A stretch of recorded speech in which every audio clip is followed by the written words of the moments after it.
Hello, sorry I am late. Um, but it's a good thing I was late because I learned something that's going to be beneficial for this live stream in the interim amount of time. So, I will give everyone a second to get on. If anyone joins me, happy Friday. Woo, woo, it's Friday.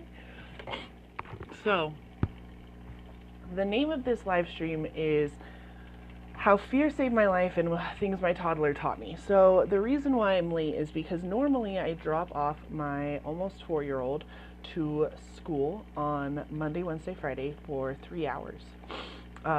Montessori style school, 3 hours to have some engagement with children close to his own age. It was a school that we sent my oldest to that he totally loved. Hi, Ellen. And last year, at this time, I was just so ready to get my toddler, my 3-year-old, out of my house and into school because I just, dealing with him every day was really hard. He's never napped. He's not a napper.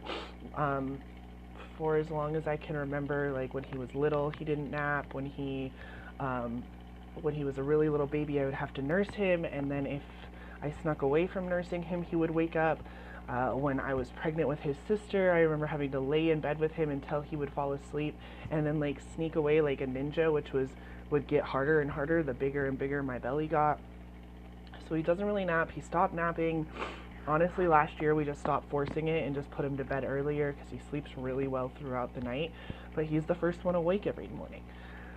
So it's weird to me, so I'm going to start with this story and then get into the rest of the live stream. So the reason why I was late is because today he didn't want to, sorry, I have there's like a smell in my room. I want to smell nice. Sorry. So he doesn't nap ever, right? So the last couple of days, he hasn't wanted to go to school. He's been telling me that the teachers are mean, that he doesn't get to play, that he doesn't have any friends, that there's certain things that he wants to do. Hey, Teresa. And it was weird to me because he has enjoyed school up until when we were all sick. So he hasn't gone or he had been going every day, and then there was the big break from winter break, which wasn't as bad as I thought it was going to be. Never once did I miss that I had to drive him to school every day. And then we all got sick immediately afterwards. So I think last week was his first full week back at school, and he doesn't want to go. He's literally napping right now instead of being at school. And like I just said, he doesn't nap. He hates napping. So an old me, maybe a version of you, whatever, an old version of me would have made him go to school. It didn't matter that's what that he was crying. It doesn't matter. It wouldn't have mattered that he had a stomach ache because he wasn't throwing up. He had been acting totally fine up until it was time to go to school. And then he just did not want to go and didn't want to go. And when I said, you can either stay home and take a nap or you can go to school, and he chose nap, I knew that there was something wrong. My mommy instinct took over and was like, no, this is not a situation that I want to put my child in. If I bring him to school, all I am teaching him is that his feelings and his emotions don't matter, which I don't want to do. I never want to close a door in my child's world because of what he should be doing or the money I'm spending or whatever. It's $300 a month and he only goes 4 times, 12 times. So it's $50 a day or whatever, however the fuck math works out. And again, an old version of me would have really cared and would have been like, no, we spend this money and you made a commitment and we have to go to school and you already missed a whole week because you were sick. You're going to school right now. It doesn't matter. By the time you come home, you're going to have fun and forgotten about this. And I know that that's a conversation that I had had with my oldest about going to school sometimes. And I know it's a conversation that I got told to me when I was a littler child. Hi, everyone. So you know, we if you're a mom and you send your children anywhere, there has been a day where they didn't want to go and you didn't really know why, and there wasn't like an actually good excuse, and you made them go to school anyway. This is the shit that I'm here to stop, because what are we really teaching our children in that moment? What we're teaching is that their feelings are not valid, what they're feeling doesn't matter, that their fears are unwarranted, which is not true. All of those things matter. Their feelings matter. Their conversation happening inside of, there's a reason why he says he has a bellyache. You know, even though he was eating just fine and had his breakfast and was playing just fine with his siblings this morning, there's a reason why, as soon as I told him it was time to go to school, that he said he had a bellyache. So I'm going to listen to that. I know how much bodies and emotions are entwined with each other because I'm a massage therapist. This is what I do. I help release the emotional, you know, the physical side, and then all these emotions start coming out. Or I'll have an emotional release with the client, and then all of a sudden an area of their body that I've never been able to work on before just like opens up. So the interconnectedness of our body and our emotions are so tightly wound that literally one cannot exist without the other. You guys hear me mention my awesome yoga lady all the time. She's got her chakras, she's got all of the world around her, and her physical, like, they're all the same stuff. And our children are much, much more finely attuned to this feeling, emotion sort of relationship, because they haven't had years and years of people telling them how they should be. They haven't had years and years of experiences that told them that their feelings in their body, emotionally or physically, were invalid, and this is what you need to do instead because I'm bigger than you and I said so. So, like, don't get me wrong, the accountability piece that I'm teaching him is that if he's not going to go to school, he needs to take a nap. You know, he's not awake watching television, he's not playing games, he's not on his tablet, he's in his bed sleeping. Again, for those of you who are just popping on, my 4-year-old does not nap. He hates napping. So for him to choose napping over going to school shoots off giant firework-sized red flags in my brain. So I called the school and I told them exactly what I just said to you. Hold on, someone's trying to call me.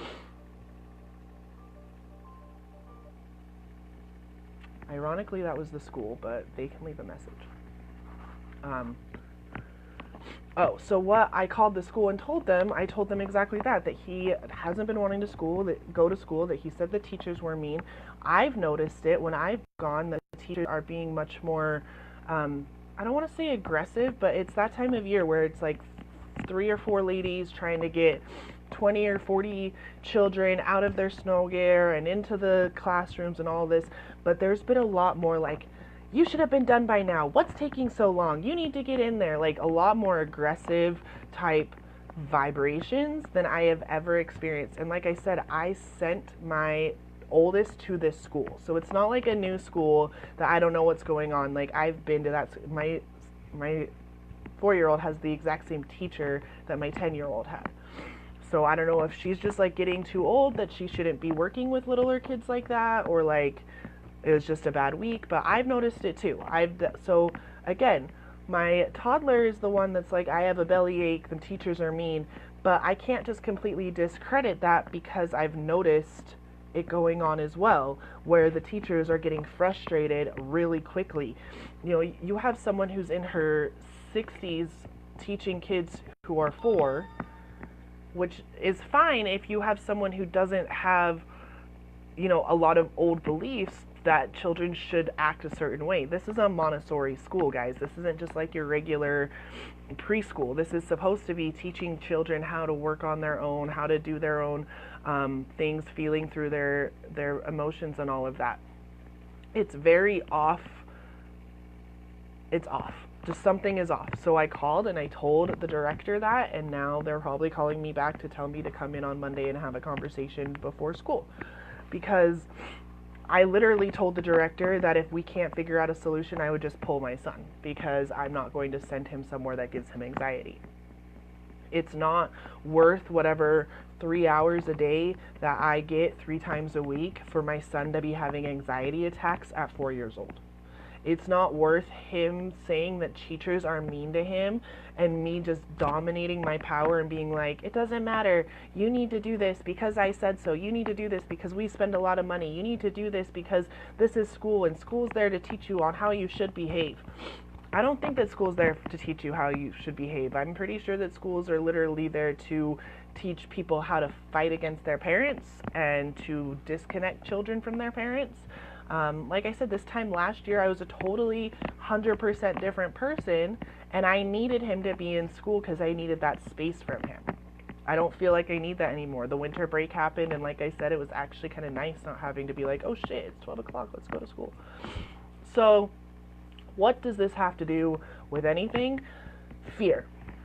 So, a lot of coaches out there will talk to you about how you have to overcome your fear and you have to get over your fear and you have to take all this terrifying action all the time, which is true, but fear is biologically ingrained in us. You can't get over your fear.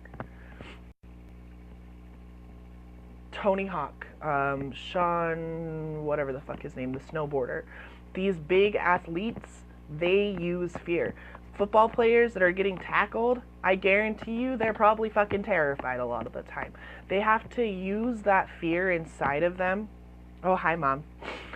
They have to use that fear inside of them to get the adrenaline pumping to get their goal.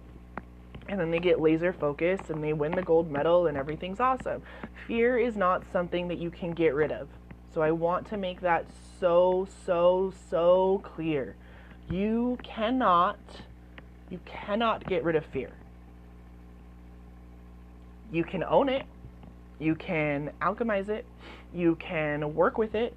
You can listen to its messages and live a fucking awesome life because of it. But you can't get rid of fear. You literally can't. So any coach that ever told you that you have to get rid of your fear is lying to you because it's not even possible. Fear is ingrained in you and it has to be used. Exactly. So my son's downstairs and he's afraid of going to school. There's something there. Something is telling him not to go to school and it's showing up as a bellyache, and so he's laying in bed, which is fine.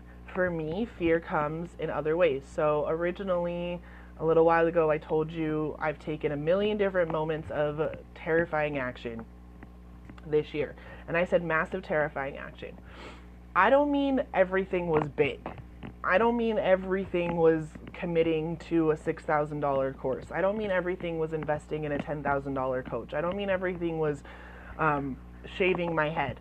You know, those things were big, but other things are just as terrifying, if not more so. So, for example, last night I went to choir for the first time in 15 years. I haven't sang in public. I remember my adopted grandpa's funeral. I would have been 17. Was the last time I sang in public. And before his funeral, it had probably been like a year and a half. I had been rejected from school plays. I hadn't gotten any solos ever. I had never made it into any of the talent shows at schools that they made you audition for. I had been told that I was flat by my own father while I was singing on a cruise ship. I just didn't sing anymore. The only people that heard me sing were my husband in the car or my kids when I was... Try again. Come on. Hello? For me, massive terrifying action is anything that starts to elicit that fear response. Anything at all. I really hope I'm not frozen for the rest of you guys, because this is fucking bullshit. I'm here, I promise. Don't go away. I hate this. I really... When my live streams stop streaming, I want to get mad. I want to get mad. but I know that it's because I'm about to drop like the biggest truth bomb ever, and that the light grid just doesn't like it at all, because the things I have to say go against what like 99.9% of the coaches out there will ever tell you, because they're all operating off of a very old paradigm that is useless. It's fucking useless. It's not useful to just like try to get rid of your fear. It's not useful to try to, get rid of your shadow. It's fucking stupid if you think that getting rid of your shadow is going to do anything. Okay, so I was talking about my choir. So I went to choir, which was really scary. There were people there that have known me since I was 9 years old. There were because it's at my parents' church. So my parents' church, they've been taking my son there, my oldest. He sings in the choir. My mom's in the choir. My son's in the choir. So here I am, the missing link, all these people. And it was really, really scary. But I had a lot of fun. I felt really good about it. I like the song that we're singing. Like, it was really fun. But up until we were like actually walking in the church, I was thinking of 1,000 different reasons why I didn't need to be there, that I could be doing something else. I could be hanging out with my other kids, spending time with my husband, doing all this other stuff.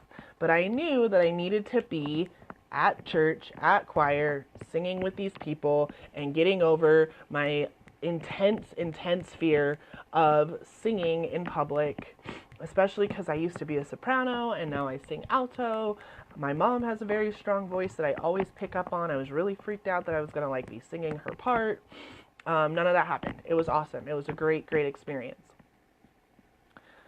Another thing that's really scary that I've done recently was posting all these pictures you guys have been seeing. It is not easy to take pictures that were originally from a boudoir photo shoot for my husband and put them out there for the world to see instead and use them in my marketing. It's not easy for me. I have had body image issues for as long as I can remember. I hated being a beanpole. I think it's one of the reasons why I got so overweight. It was also because I didn't want my parents who were overweight to feel bad about the fact that I was skinny. So I started, I was afraid of hurting their feelings. So I then would eat the wrong things, didn't keep myself healthy, didn't keep myself fit because I was afraid of hurting them. So that's a sign of the side of fear that's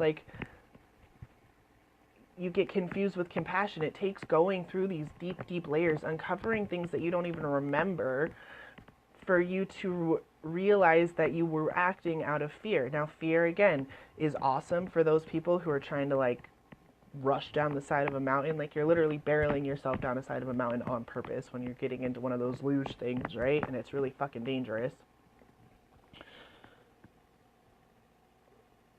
Is to live in the dark. Yep, the only way to get out of your shadow is to live in the dark. I love that, Mom. You get it.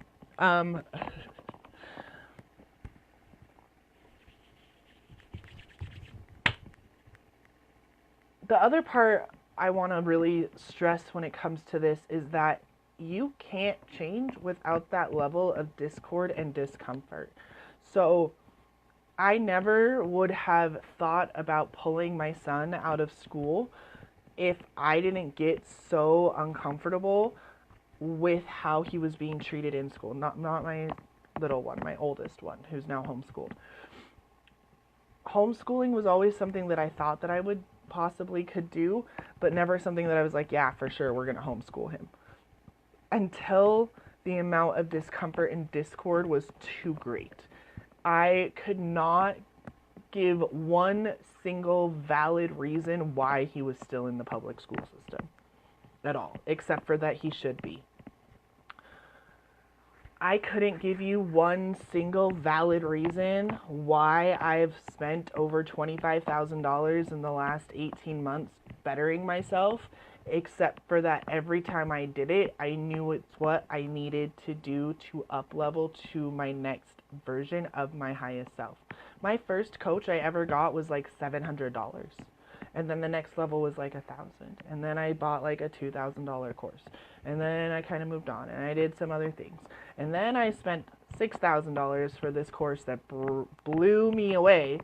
And then, I had spent $3,000 on a funnel because I was like, oh yeah, I'm going to do a business. And I have spent thousands and thousands and thousands and thousands and thousands of dollars each time, totally terrified, like, how the fuck am I going to make this back? This doesn't make any sense. What am I doing?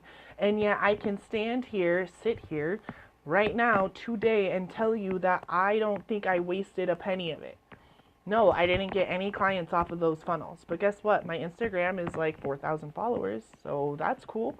And I made some connections, and I sort of learned that funnels aren't my jam. They don't really light me up or turn me on, so I learned something that way, right? Going on my retreat, holy shit, was that terrifying. I was driving by myself for an hour on a dirt road where there was no signal.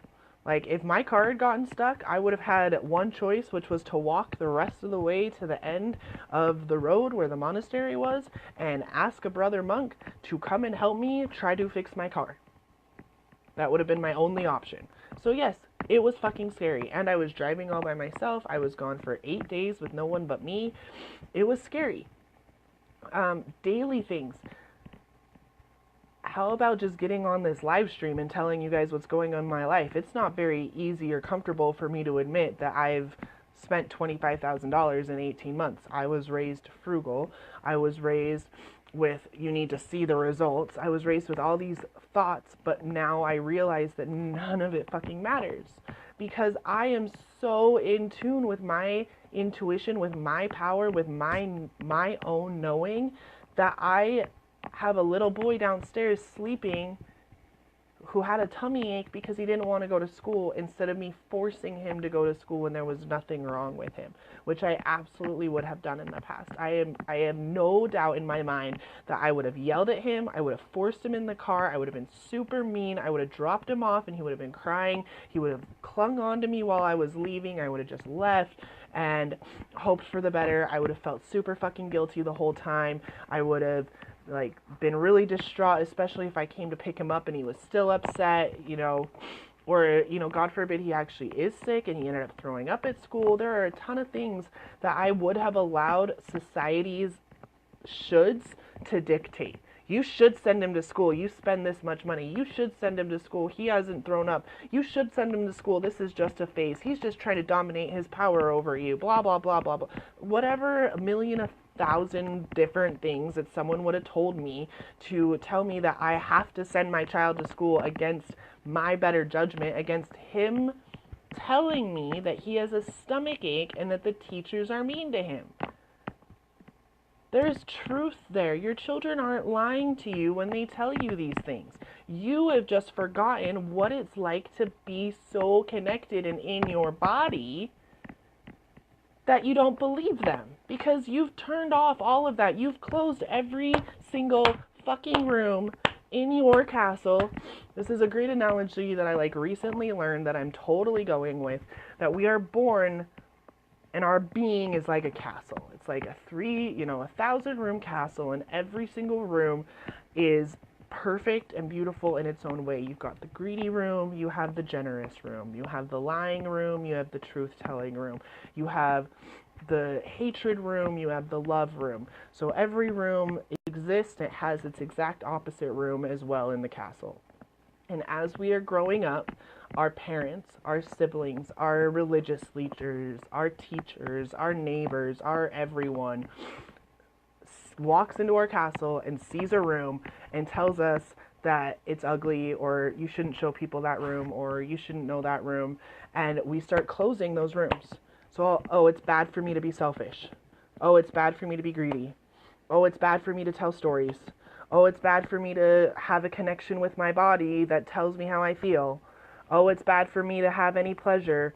It's bad for me to desire anything. And we just close until we forget that those rooms even existed anymore. And we think that all we have is this ramshackle fucking tiny little box with maybe 1 or 2 rooms. It's like a fucking Rubik's Cube, and all you have left are the 6 sides. Even though you really have a castle that has 1,000 rooms and the entire spectrum of emotion that you have access to, you believe that you are living inside of a fucking Rubik's Cube size existence, and that the only things you're allowed to show are, here's my happy face, here's my angry face, here's my sad face. Those are like the only 3 emotions that most adults are even willing to admit that they have at all. Hold on, I have comments. Let's see. There's no way to put a price tag on self-improvement. The return will come around when it's time. Our society disregards intuition. We need to retake our power through intuition. Yes, yes. My mom is really, really smart, y'all, so you should listen to her. Yes, to all those things, mommy. And you guys wonder where I get it from. Intuition is your child. Your intuition is the tiny little still voice of your inner child, because it's the only voice that has been with you since you were a child. Now, you guys might be confused, but Karen, in your last live stream, you told me to kill the child. There's like a lot of different children going on in your head, okay? There is the shadow side of your sovereign, which is the child, the one that has a dream but is waiting for someone else to fill it in. That's what I mean. When I say child to sovereign, it's a totally different concept than intuition being your inner child, being your inner voice, being that inner knowing that you have inside of you. And the only reason why I say that it's a child is because of the fact that it has been with us since we were children. The intuition of a baby is what tells her to cry out for mom and let mom know that she needs a bottle or a butt change or whatever it is the baby needs. The intuition of the 4-year-old is what tells him that he has a stomach ache and the teachers are mean, because he doesn't have the language, the words to explain to me what's actually going on at school. Now, it could literally be that he wants to break all sorts of rules that the school that are like safety related rules, and that's him not doing what he wants, but I have no idea. So for now, I'm following my intuition, which is, okay, son, you can take a nap, but you're not going to be up and playing if you really have a tummy ache. You know, that's where you have to hold that accountability part, and it becomes this really fine line. But it's scary for me I have to go talk to a teacher now. Like, anybody else not like parent-teacher conferences? I fucking hate them. I always feel like the little child. I always feel like the little kid getting yelled at because I'm walking into their house, like I'm walking into their space. Nice to meet you. Let's see, intuition is our gut feeling. Yeah. And I will correct a little bit on that, Mom, is that not everyone gets the gut feeling. I have learned through human design that some people get a heart feeling. Some people get like way much lower feeling. Some people don't get a feeling at all, and it's this other sense of knowing. But yeah, for the most part, people get it right here, and it is that gut reaction, the gut instinct, so to speak. For me, it is in my gut, but I also hold my authority in my solar plexus. Human design is awesome. If you guys, I'm going to tag her right now. If you guys have any questions about human design, check out my girl, Jackie J. Jacqueline Josephs. Okay, cool. I'm tagging her. So if you guys have questions about human design, you can ask her. What else did I want to say? Oh, fear. So what are you afraid of? I would challenge every single person to write down a list of what they're afraid of and then make a commitment to do those things. So for me, I'm afraid of singing solo on stage in front of a lot of people. And the first step that I took towards conquering that fear is that I joined a choir. And I know that sometimes they do solos in that choir. And if they don't do the solos, then I know that I now have a new connection to possibly other people who have their own groups or whatever, right? I have a fear of heights. I actually am planning on skydiving in the spring. I do not want to do it in the freezing cold of winter, personally, but that's just me.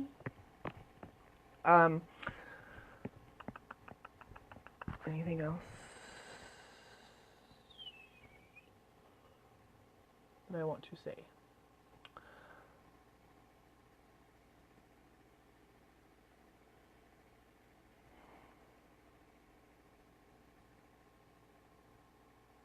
I used to be afraid of awkward silences too. What I really want you all to understand from this live stream is that your fear is teaching you exactly where the discord or dissonance is for you to be singing, living, vibrating at your ideal level. Why not start with a balloon ride? Because a balloon ride's not scary, Mom. I'm scared of jumping out of a plane.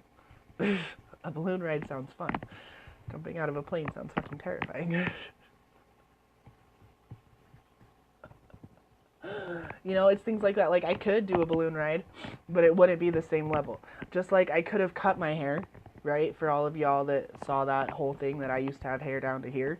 I could have cut my hair last year and just like cut it into an A-line, which would have still been pretty good. But that wasn't massive, terrifying action. Massive, terrifying action was getting onto a live stream and taking the fucking shaver into my own hand and going straight down the middle and fucking shaving my head. That was terrifying. You know, investing in my first $1,000 coach was terrifying because I literally had no idea how I was going to pay for it. And then guess what happened? All of a sudden these clients that I hadn't worked on in forever started popping up, and I was able to do massages and I was able to pay for my course like that. It was no problem at all.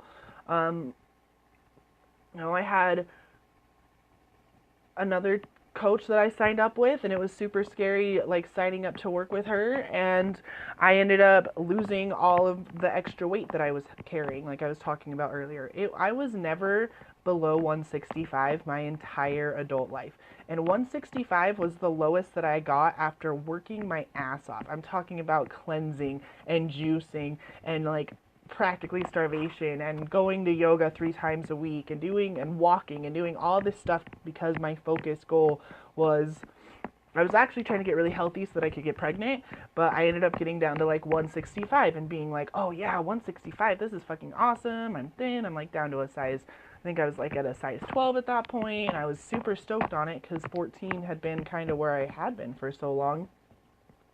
And then I got pregnant again, which was awesome, which was kind of the goal, right?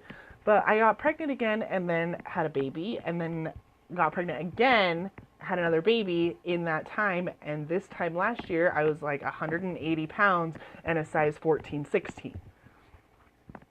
The last time I got onto a scale I was 148 pounds, so like swapped, and I'm a size 6'8".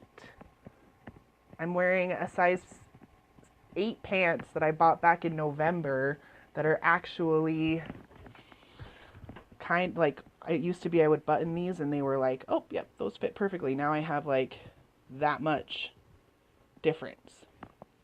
Okay, this is, I'm plant-based, sure.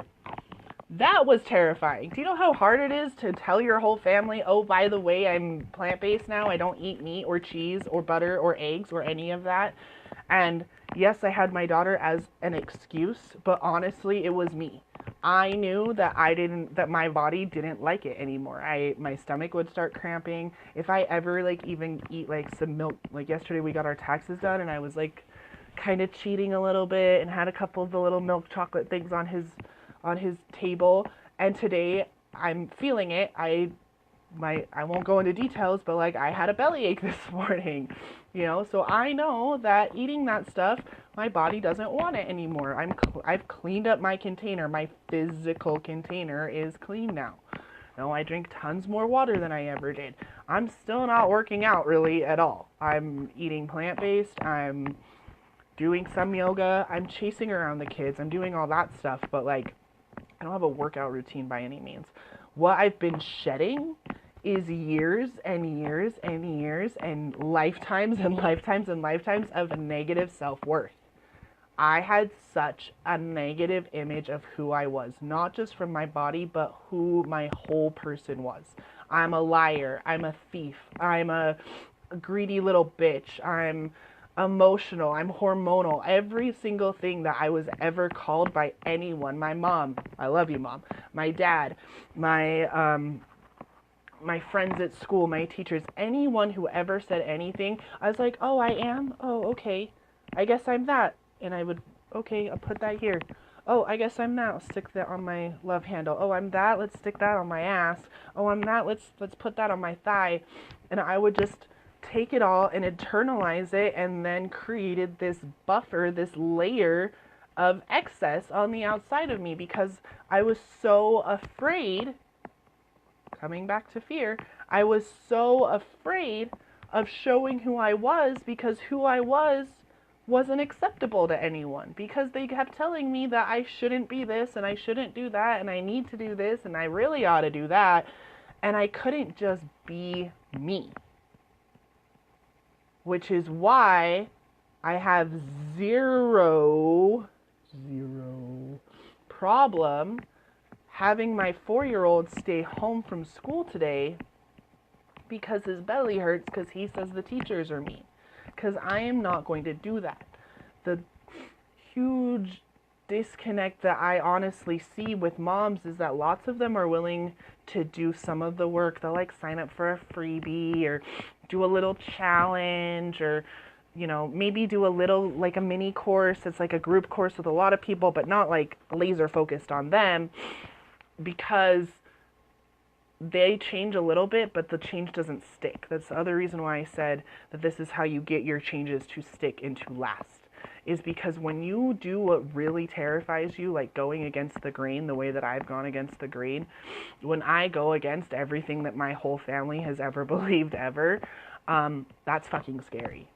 But it's also how I know who I am, and I know what I am, and I know how I serve. And I also know who my kids are. And I know what my kids are, and what my kids are monsters. They're fucking little demons. I love them so much, but they are monsters, and they need to be monsters. Monsters they're not useful. They don't really do anything. They hang out and create shit, cause some havoc. But we don't like that. We don't like monsters. We don't like people who go against the grain. We don't like people who make us feel uncomfortable, because when we see someone else owning themselves so hard, we get afraid. I used to be that type of person that would get embarrassed in the movies for the person in the movie theater. Like, literally be like, wake me up when it's over. Oh my God, I can't. Is he really sticking his penis into a pie right now? Oh my God. Oh my God, his dad walked in? Oh no. It's an American Pie reference for anyone who hasn't seen that movie. But that, I used to be that person, and now I watch that and I'm like, this movie is really shitty, but it's funny, and I get why it's funny. But I cared so much that I would project it onto other people too. Now I don't care at all. I can say whatever I want to just my mom, talking about her and my childhood, and it doesn't scare me at all. I have dinner with my mom. I love you, Mom. On Sunday, it's not scary at all to have this conversation, because it's just a conversation. It's just words. It's just me speaking my truth and owning who I am, all of me. The greedy, the selfish, the all of it. Because you can't be whole if you kill your fear. That's why I say that you can't get rid of your shadow. It's like standing outside on a bright sunny day. If your shadow wasn't there, you'd be like, there's something wrong. I think Peter Pan might have taken my shadow with him back to Neverland, because it's bright as fuck out here, and there's supposed to be a shadow right here. So if you don't own your shadow, how on earth are you going to be able to own your brilliance?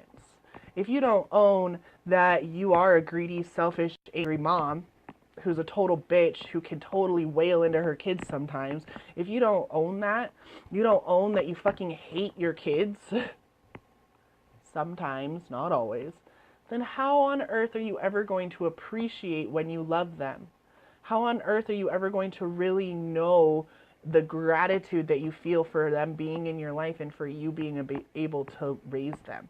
How are you ever going to know the compassion that you have in your heart if you don't ever know the opposite? How are you ever going to give generously if you don't own that sometimes you're greedy? I'm greedy with my time. I am super greedy with my time. I work 15 hours a week, okay?